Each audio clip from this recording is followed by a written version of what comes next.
Hello everyone, welcome back to the quant channel. आज हम करने वाले हैं एसएससी सीजीएल 2025 18 सितंबर सिफ्ट 2 का पेपर। देखिए, मुझे पता है मैं वीडियो रेगुलर नहीं डाल पा रहा हूं, लेकिन अब से मैं कोशिश करूंगा कि रेगुलर वीडियो डालूं। रेगुलर जिस दिन रेगुलर नहीं हुआ तो क्या ही कर सकते हैं, लाइफ बहुत बिजी चल रही है। लाइफ बहुत बिजी चल रही है तो थोड़ा वीडियो बनाने में लगती है मेहनत लगती है। रिकॉर्ड करो, फिर उसको ऑडियो वगैरह को ये क्लियर करो, नॉइज़ हटाओ, बहुत सारा टाइम खाता है। तो कोशिश करूँगा कि अब से रेगुलर वीडियो डालूँ। और 5:30 मेरा टाइमिंग फिक्स हो गया है। 5:30 PM तक आपको वीडियो मिल जाया करेगा। शाम को 5:30 बजे तक वीडियो आपको मिल जाया करेगा। तो चलिए शुरू करते हैं। 30% ऑफ एम यानी 30% of M equal to 18% of N. 100/100 percentage में नहीं लिखिएगा ऐसे में, क्योंकि 100 कट जाता है। फिर इतना क्यों लिखना। 6×3 = 18, 6×5 = 30। हमको पता है जब भी रेशियो इक्वल टू से रेशियो में जाते हैं तो कोफिशिएंट चेंज हो जाता है, यानी 3m के तरफ आ जाएगा और 5 इधर आ जाएगा, यानी 3:5 आपका answer. Find the value of, ये पूरे पे रूट है, एक सेकेंड, और ये पूरे पे रूट है और ये ऐसे रूट है। तो इसका हो जाएगा 17, और 17 और 27 7 7 14 और 1 1 2, ये हो जाएगा 144। और 144 का रूट कितना होता है 12, और 28 12 कितना होता है 100, यानी 400 का रूट फाइनल आ गया। 400 का रूट यानी 20 answer. Identify the incorrect relationship from the list below. ये बराबर दिया हुआ है, ये पहला वाला बड़ा दिया हुआ है और पहला वाला छोटा दिया हुआ है, इसमें पहला वाला बड़ा दिया हुआ है। देखिए यहाँ पे सम सेम है, 6 2 8 और 5 3 8। तो जिसका प्रोडक्ट बड़ा होगा ना वही बड़ा होगा यहाँ पे, यानी 5 रूट 5 और रूट 3 बड़ा होगा। तो यानी सिर्फ दूसरा सही है, पहला और तीसरा गलत है। इनकरेक्ट ही पूछ रहा है। इनकरेक्ट रिलेशनशिप क्यों होता है जरा जान लीजिए। अगर हम उसका स्क्वायर करते हैं, √6 + √2 का अगर हम स्क्वायर करते हैं तो 6 और 2 8 आ जाएगा, प्लस 2 रूट 12 आ जाएगा। अगर √5 + √3 का क्या कर सके हैं स्क्वायर करते हैं तो क्या हो जाएगा आपका 8 + 2 रूट 15 हो जाएगा। 8 सेम है, 2 सेम है, तो अब 12 और 15 पे ही तो डिपेंड कर रहा है कौन बड़ा कौन छोटा है। तो यानी क्लियरली दिख रहा है कि ये बड़ा होगा, तो इसीलिए प्रोडक्ट को क्या करते हैं, क्योंकि ये क्या है 2ab है, यानी 2 × √5 × √3 2 रूट 15, तो इसीलिए तो प्रोडक्ट पे डिपेंड करता है। A bookseller purchases 5 novels at the marked price of 4 novels from the distributor. If he then sells these novels to customer offering a discount of 5% on the marked price, what is his profit percentage? देखिए, जब भी ऐसा question हो ना कि 5 novel का price में 4 खरीद लिया, तो हमेशा क्या कीजिए, एक का मान लीजिए 100 रुपया मार्क प्राइस। तो 5 नोवेल का मार्क प्राइस बताइए कितना होगा 500। सीपी खरीदा है 4 नोबल के प्राइस में, यानी 400। अब बोल रहा है कि 5% का वो डिस्काउंट देता है कस्टमर को, तो यानी डिस्काउंट मार्क प्राइस में ही तो देगा, डिस्काउंट मार्क प्राइस पे ही तो देगा। तो यानी 5% डिस्काउंट देगा, यानी 25। तो एसपी कितना हो जाएगा 475। बोलिए कितना का प्रॉफिट हुआ उसको, 75 का प्रॉफिट हुआ 400 रुपये पे। तो परसेंटेज निकालिए, 4 एकम 4 जैसा 4 8 32, 18.75 आपका आंसर आ जाएगा। A and B can finish a certain job in 28 and 35 days respectively. They started working together, but A left after a while and B managed to complete the remaining work in 17 days. How many days did A work before leaving? अब देखिए, A कर सकता है 28 दिन में, B कर सकता है 35 दिन में। बोल क्या रहा है कि A और B दोनों साथ में काम शुरू करते हैं, लेकिन A छोड़ के चला जाता है, और जो बचा हुआ काम है B 17 दिन में कंप्लीट कर लेता है। तो बताइए A कितना दिन काम किया छोड़ने से पहले। तो एलसीएम कैसे निकालें, तो देखिए एलसीएम निकालने के लिए 7 चौक 28 7 5 35, यानी 7 × 20, यानी टोटल वर्क हम मान लेते हैं 140 यूनिट। अब बोल रहा है तो इसका कितना हो जाएगा 7, ये 5 इफिशियंसी, इसका हो जाएगा 4 इफिशियंसी। और बोल रहा है बी रिमेनिंग काम 17 दिन में किया है, तो बी कितना 17 दिन में कितना काम किया होगा, इफिशियंसी से मल्टीप्लाई कर देंगे, यानी 68 यूनिट काम किया होगा। और 140 यूनिट काम था टोटल, तो 68 यूनिट कर दिया बी, यानी 2, और यहाँ 13 में से 6 गया, यहाँ बचा 3, 3 में से 6 गया, आपका कितना बचा 72। और बोल रहा है कि दोनों मिल के काम किए थे 72 यूनिट, यानी 8 दिन तक दोनों मिल के काम किए थे, यानी ए भी कितना दिन तक काम किया होगा, 8 दिन तक काम किया होगा। अब यहाँ पे क्या है, x प्लस 1/x बराबर है 4, तो पूछ रहा है S6 plus 1/x6 minus 3 into x4 plus 1/x4 plus 4 into x square plus 1/x² का वैल्यू क्या होगा। आपको ये सब तो याद होना चाहिए। अब ये दिया हुआ है तो स्क्वायर का वैल्यू कितना होता है, a स्क्वायर माइनस 2, यानी 4 चौका 16 माइनस 2, यानी ये 14 हो जाएगा। अब बताइए ये इसका स्क्वायर ही तो है, तो अभी बताइए ये कितना हो जाएगा, 14 का स्क्वायर माइनस 2 यानी 196 माइनस 2 यानी 194 हो जाएगा। अब बताइए ये इसका क्यूब ही तो है, तो क्यूब में कितना होता है, एक क्यूब माइनस 3 ये करते हैं, यानी 14 का क्यूब कितना हो जाएगा, 2744, याद होना चाहिए क्यूब, माइनस 3a कितना हो जाएगा, 14 42, यानी 2702 माइनस 3 चौक 12, 3 9 27 और 1 28, 3 9 5, 582, और ये हो जाएगा 56, यानी 2758 माइनस 582 6, और ये कितना बचा 7, और ये बचा 2176 answer. Reena borrowed rupees 1200 at simple interest for a number of years equal to the rate of interest. At the end of the loan term she paid 432 in interest. What is the interest rate? पूछ रहा है रीना जो बोरो की ना उसका rate और time दोनों बराबर है, मान लेते हैं आर के बराबर है, और उसको 432 इंटरेस्ट लगा, तो हमको बताइए 1200 पे एक साल का interest rate end of the loan term, ठीक है ना, लोन टर्म मतलब 1200 का आर समय के लिए आर ही रेट परसेंट पे इतना ही इंटरेस्ट उसको पे करना होगा, जो कि 432 के बराबर है, एकदम करना होगा। ये कितना हो गया, 12 36, 12 छक 72, यानी 36, यानी आर स्क्वायर अगर 36 है तो आर का वैल्यू 6% ही तो होगा। A person invested 20,000 in 2 different scheme. Person क्या किया, एक व्यक्ति ने 2 अलग अलग योजनाओं में 20,000 का निवेश किया। उसने एक भाग को 4 वर्ष के लिए 8% साधारण ब्याज पर तथा दूसरे भाग को समान अवधि के लिए 10% साधारण ब्याज पर निवेश किया। यदि दूसरे भाग से अर्जित ब्याज पहले भाग से अर्जित ब्याज से 2240 रुपया अधिक था तो दूसरी योजना में कितना पैसा निवेश किया। अभी हमको एक बात बताइए, 4 वर्ष के लिए 8%, तो इस पर उसको 32% का ब्याज मिला होगा, और 10% 4 वर्ष के लिए, तो इस पर 40% का ब्याज मिला होगा।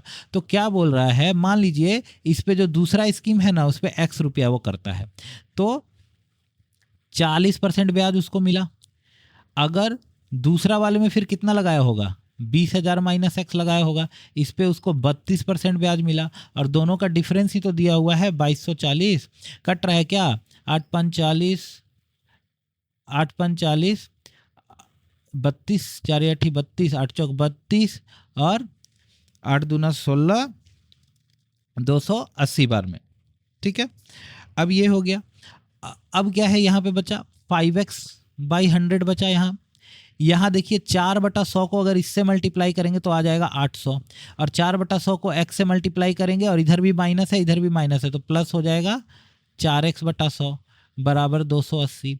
अभी देखिए ये हो गया 9x/100, और इधर 800 जाके प्लस होगा तो क्या हो जाएगा 1080, और अगर हम x का वैल्यू निकालेंगे तो इधर हो जाएगा 100 मल्टीप्लाई और इधर 9, यानी x बराबर इतना आ गया।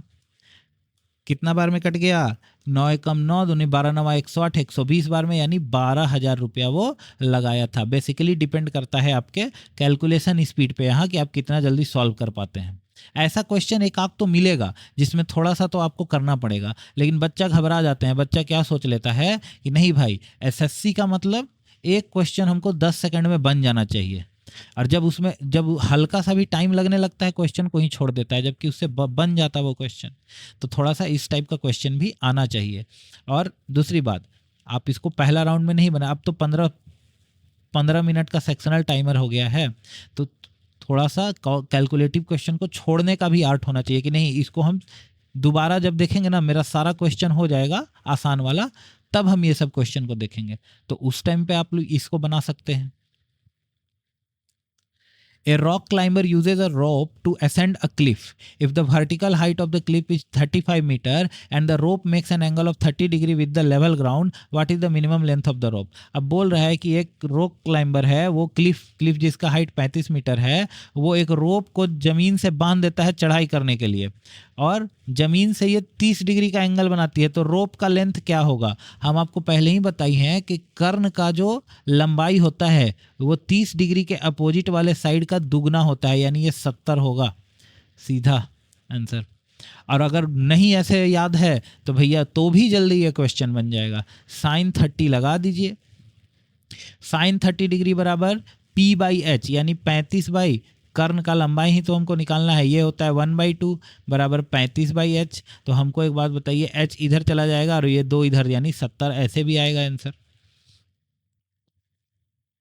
A marble is spherical in shape with a radius of 4 centimeter. If the marble is placed inside a cube of width side 10 centimeter, what is the volume of the cube that is not occupied by the marble? अब बात है कि एक cube में volume डाल, बताइए cube में अगर गोला डाल देता है तो कितना वॉल्यूम वो नहीं छेकेगा? माइनस कर देंगे क्यूब का वॉल्यूम में से गोला का वॉल्यूम। 64 है ना जी, 4 है 64।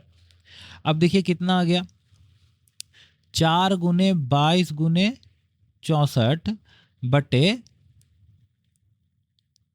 कितना? अगर हम इसको 63 मान लें, देखिए सॉल्व करने में तो दिक्कत होने वाला है, अगर हम इसको 63 मान लें, 7 9 63, 3 3 9, यानी 88 गुने 3, 3 8 24, 3 8 24, 25 26, कितना आ जाएगा?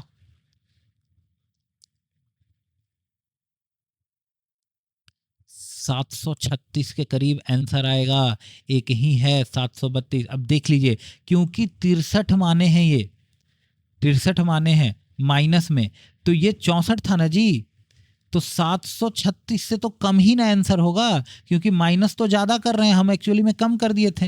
अच्छा मान लीजिए 5 में से x को अगर हम कम मान लिए हैं तो आंसर मेरा ज़्यादा आएगा, लेकिन ये तो है ज़्यादा ना, तो 736 से तो कम ही ना आएगा आंसर। तो 736 से जस्ट कम कौन सा है? 732 आंसर हो गया आपका। अप्रोक्सीमेशन लगा के कर सकते थे। 2 hemisphere of radii 2 centimeter and 4 centimeter respectively are melted and recast into another hemisphere. What is the approximate total surface area of the newly formed hemisphere? बात कर रहे हैं 2 अर्धगोला को गलाकर एक अर्धगोला बनाया जाता है, तो surface area, total surface area नए अर्धगोला का क्या होगा? तो अब पहले तो रेडियस निकालना होगा जी। पहले तो कोई भी गलाकर पिघलाकर नया चीज बनाया जाता है तो उसका वॉल्यूम क्या होता है? इक्वल होता है। वॉल्यूम हमेशा होगा इक्वल। तो वॉल्यूम पहले इक्वल कर दीजिए, 2/3 पाई, इसका दोनों का वॉल्यूम जोड़ के होगा ना, तो जोड़ के कैसे लिख सकते हैं? 64 4³ + 8, यही ना लिख सकते हैं। और बड़े वाले वॉल्यूम क्या क्या लिख सकते हैं? 2/3 πr³, पाई 2/3, पाई 2/3 कट गया, यानी r³ का वैल्यू कितना आ गया? 72। अब तो लफड़ा हो गया जी, ये तो परफेक्ट क्यूब है ही नहीं, लेकिन हमको इतना पता है कि 4 का क्यूब होता है 64, 5 का क्यूब होता है 125, यानी इसके बीच में लाई करेगा कहीं पे। और हमको एक बात बताइए, 72 किसके नज़दीक है? 64 के नज़दीक है, तो यानी 4 के करीब होगा इसका क्यूब। 4.2 मान लीजिए इसी तरह से, यही अप्रोक्सीमेशन का एक तरीका है और क्या। अब उसके बाद क्या करिए, तो आर का वैल्यू कितना आ गया? 4.2। अब बताइए टोटल सरफेस एरिया क्या होता है? कुल पृष्ठीय क्षेत्रफल अर्धगोला का 3 πr² होता है। 3 πr² यानी 3 गुने 22/7 गुने r², 42 गुने 42। हम डेसिमल को हटा दिए, नहीं भी हटाते तो चलता, कोई दिक्कत नहीं है। 7 6 42, ठीक है। और कुछ कट रहा है क्या? नहीं। 66 गुने 6 दूनी 12, 6 चौका 24 और 1 25, 252। 66 गुने 252 यानी 252। 6 दूनी 12, यहाँ पे 6 5 30 और 1 31, 6 दूनी 12, 13 14 15, 1512। 2 2 और 1 3, 5 और 1 6, 5 और 1 6, यानी 166.32 के करीब आंसर आएगा, यानी 163 आंसर होगा। अब यहाँ पे 163 के करीब अप्रोक्सीमेशन से बनेगा ये सब question. if all three dimensions of a cube are increased by 10%, the volume increased by what percentage? ये मतलब 3 बार क्या होता है, 10 से 11 हो जाता है, यानी 1000 था पहले, ये हो गया, यानी 331 बढ़ा 33.1% बढ़ गया. A cone is sliced into two sections by a plane that is parallel to its base, with the upper section representing 1/8 of the overall volume. What is the ratio of the heights of the smaller cone to the original cone? देखिए, कोन हो गया, ये समझाने के लिए बना रहे हैं, नहीं तो हम तो क्या करते हैं, मात्र इतना में फिगर बनाने का कोई जरूरत ही नहीं था, इसमें ये भी बनाने का जरूरत नहीं था. इसका आंसर इसी तरह आएगा 1/8 ऑफ द ओवर वॉल्यूम. तो टोटल का वॉल्यूम अगर 8 मान लें तो ऊपर वाले का वॉल्यूम 1 मानेंगे. तो रेशियो ऑफ हाइट पूछा है तो इसका क्यूब रूट ही होगा आंसर. क्यूब रूट यानी 1/2 आंसर हो जाएगा. लेकिन आपको समझाने के लिए हमको बनाना पड़ेगा. ठीक है, ये हो गया जी कोन, यहां से कहीं कट मारा गया. ठीक है, अब इसको ऐसे फिगर बना लीजिए समझाने के लिए. यहां से कहीं कट मारा गया, ये अगर हाइट है h तो ये हाइट है पूरा बड़ा, ये इसका पूरा का वॉल्यूम बोला है 8, इसका वॉल्यूम बोला है 1. अभी हमको बताइए सिमिलैरिटी वाला कॉन्सेप्ट. वॉल्यूम एरिया में क्या होता था, स्क्वायर हो जाता था, h बाई साइड का क्या हो जाता था स्क्वायर, क्योंकि ये ट्रायंगल सिमिलर होगा पूरे ट्रायंगल के, स्क्वायर हो जाता था. वॉल्यूम में क्या हो जाता है क्यूब. वॉल्यूम तो वैसे 2D का कॉन्सेप्ट नहीं है, लेकिन सिमिलर फिगर का तो कॉन्सेप्ट है ना. तो यानी h बाई एच का क्यूब होगा वॉल्यूम बाई वॉल्यूम का रेशियो. तो क्यूब रूट निकाल देना था बस, और कुछ करना ही नहीं था.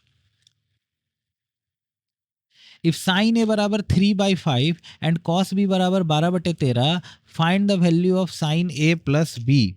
अब ये आ गया जी फॉर्मूला का बात. फॉर्मूला जिसको याद है वो बनेगा, लेकिन सबसे पहले साइन ए प्लस बी का फॉर्मूला होता क्या है. साइन ए प्लस बी का फॉर्मूला होता है sign A cos B plus cos A sine B. अब हमको साइन ए तो पता है, लेकिन कॉस बी भी पता है, तो यहां लिख दीजिए 3/5 इंटू 12/13. हमको कॉस ए पता नहीं है. अभी देखिए साइन ए बराबर 3/5 है, तो ये पी होगा, ये एच होगा, तो बी कितना हो जाएगा जरा बताइए. तो 3 5 बी हो जाएगा आपका 4 ट्रिपलेट से. यानी कॉस ए का वैल्यू क्या होता है b/h, यानी 4/5. साइन भी वैसे ही कितना हो जाएगा 12/13 है, ये क्या है आपका b है, ये क्या है h है, तो ये क्या हो जाएगा 5 हो जाएगा p, यानी साइन भी हो जाएगा 5/13. यही ना होगा जी. अब देखिए 13 65 आ गया, और ये हो गया 12 36 plus 20 30 40 50 56/65 answer.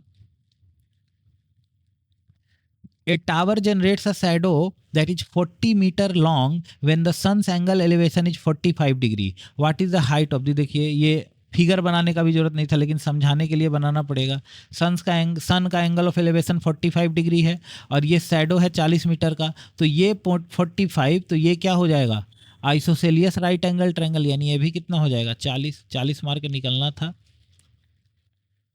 A line y equal to mx plus 2 passes through 3 8, find m. बस ये x का वैल्यू होता है, ये y का वैल्यू होता है, इसमें पुट कर दीजिए. m क्या है, m क्या है स्लोप है, यहाँ पे m क्या है स्लोप है. तो क्या हो जाएगा 8 बराबर 3m प्लस 2, यानी ये 6 हो जाएगा, तो 2 इसका आंसर हो जाएगा. सॉल्व करिएगा तो A sector of a circle has a central angle of 120 degree and radius 5 centimeter. Another sector of a circle has a central angle 2 pi/3 radians. What is the ratio of the area of the first sector to the second sector? अभी देखिए 2 pi/3 को क्या लिख सकते हैं, 2 गुने 180/3 60, यानी 120 degree. एक ही सर्कल का, सेम सर्कल का 2 सेक्टर है जिसका एंगल 120 डिग्री है, तो एरिया भी बराबर होगा. ऐसे समझिए, डेटा इंटरप्रिटेशन में बनाते होंगे ना. ये देखिए ये एक सेक्टर हो गया और ये दूसरा सेक्टर हो गया, ये भी 120 डिग्री और बोल रहा है ये भी 120 डिग्री, तो क्या एरिया भी बराबर नहीं होगा क्या? एकदम बराबर होगा। What is the measure of each interior angle in a regular 8-sided polygon? Regular 8-sided polygon में each interior angle क्या होता है? तो इसका फॉर्मूला होता है n-2 इंटू 180/n। n क्या है यहाँ? नंबर ऑफ साइड है। बोल रहा है 8-sided, यानी ये हो जाएगा 6 गुने 180/8। ये हो जाएगा 4 दूनी 8, 4 चौको 16, 17 18, 2 तिहाई 6, 45 तिहाई 135 डिग्री, 40 तिहाई 120 और 5 तिहाई 15, 135 डिग्री आंसर। अब किसी किसी को ना ये फॉर्मूला याद ही नहीं रहेगा एग्जाम में। मान लीजिए नया स्टूडेंट है, कुछ भी है, याद तो करना है, इंपॉर्टेंट है, क्वेश्चन आता है, लेकिन मान लीजिए भूल गए, तो एक तरीका और है इसको करने का। देखिए, कोई भी रेगुलर पॉलीगॉन उठा लीजिए,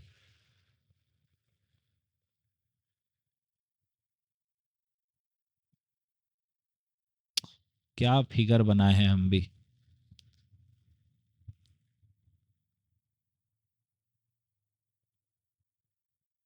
कोई भी रेगुलर पॉलीगॉन उठा लीजिए, ये होता है आपका, इससे आपको एक नया कॉन्सेप्ट भी पता चल जाएगा और कुछ नहीं है। ये होता है आपका एक्सटीरियर एंगल और ये होता है आपका इंटीरियर एंगल। ठीक है, कितना एक्सटीरियर एंगल होगा? इधर भी होगा, इधर भी होगा, इधर भी होगा, इधर भी होगा और इधर भी होगा, चाहे ऐसे भी हो सकता है। ठीक है, तो जितना भी एक्सटीरियर एंगल है ना, उसका सम कितना होता है? ये हम 6 साइड वाला बनाए हैं ना, 1 2 3 4 5 6, उसका सम हमेशा, चाहे 8 साइड वाला हो चाहे 10 साइड वाला हो, एक्सटीरियर एंगल का सम जब भी लीजिएगा 360 डिग्री ही होगा। तो यानी एक एक्सटीरियर एंगल 8 साइडेड पॉलीगॉन में कितना हो जाएगा? 8 चौक 32, 4 8 45 डिग्री का हो जाएगा। क्या ये 45 डिग्री का हो गया तो क्या ये और ये लीनियर पेयर बना रहा है? हाँ, बना रहा है। तो इंटीरियर एंगल कितना हो जाएगा? 180 माइनस 45, 135 डिग्री हो जाएगा। ये भी तरीका है इसको सॉल्व करने का, दोनों तरीका जान लीजिए।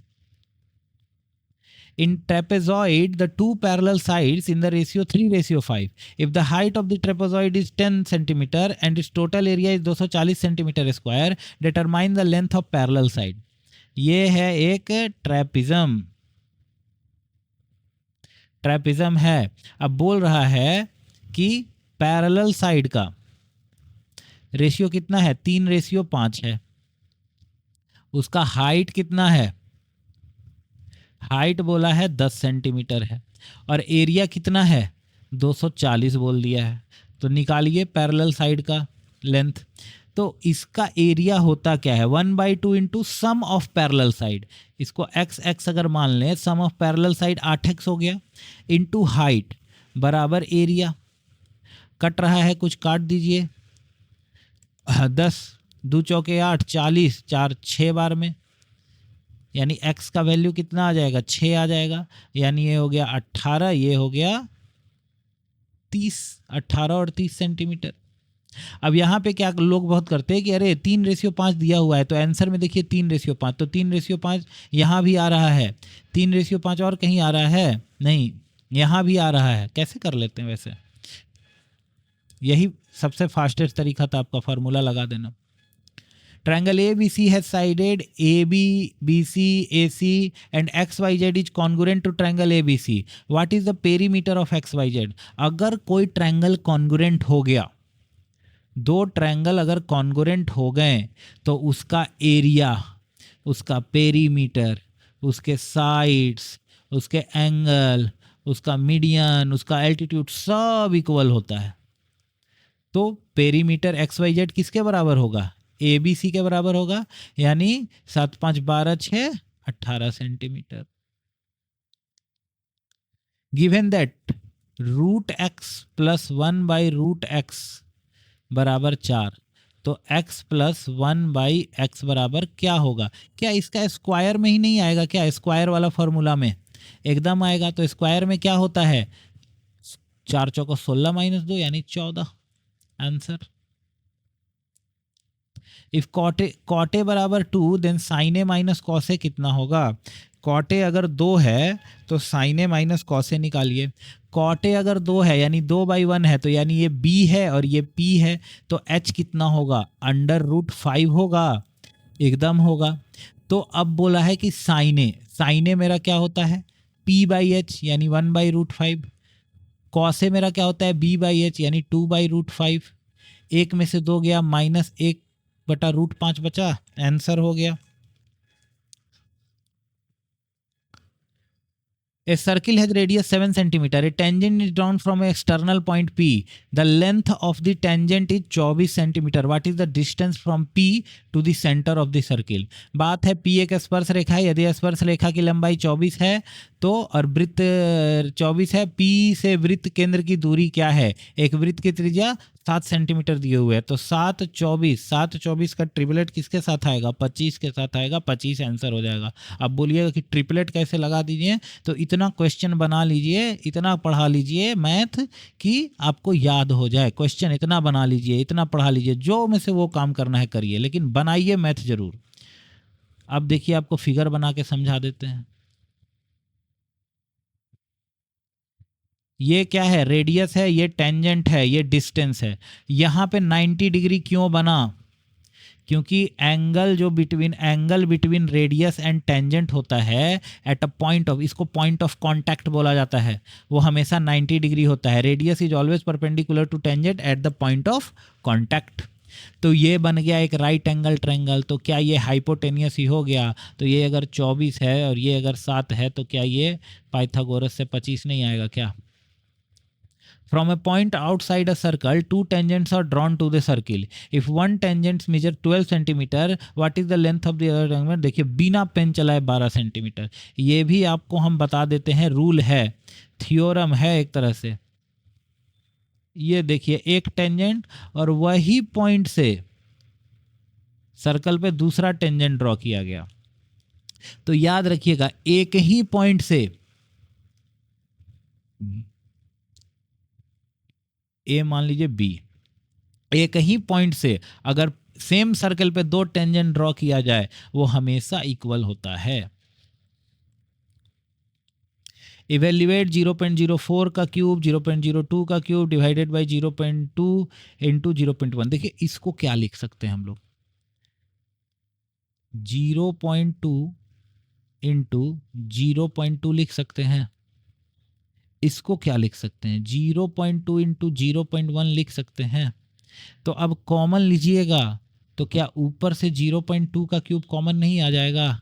और दोनों सेम हो जाएगा, 0.2 का क्यूब प्लस 0.1 का क्यूब, 0.2 का क्यूब प्लस 0.1 का क्यूब, कट गया यानी 2 चौके 8 यानी 008 आंसर।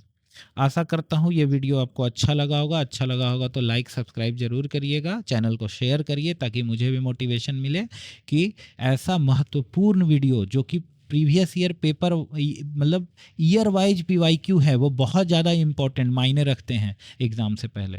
तो मेरा भी हौसला बना रहे ताकि ऐसा वीडियो हम आपको लेके आते रहें, एग्ज़ाम अप्रोच बताते रहें। तब तक के लिए पढ़ते रहिए और प्रैक्टिस करते रहिए और मॉक देते रहिए। धन्यवाद।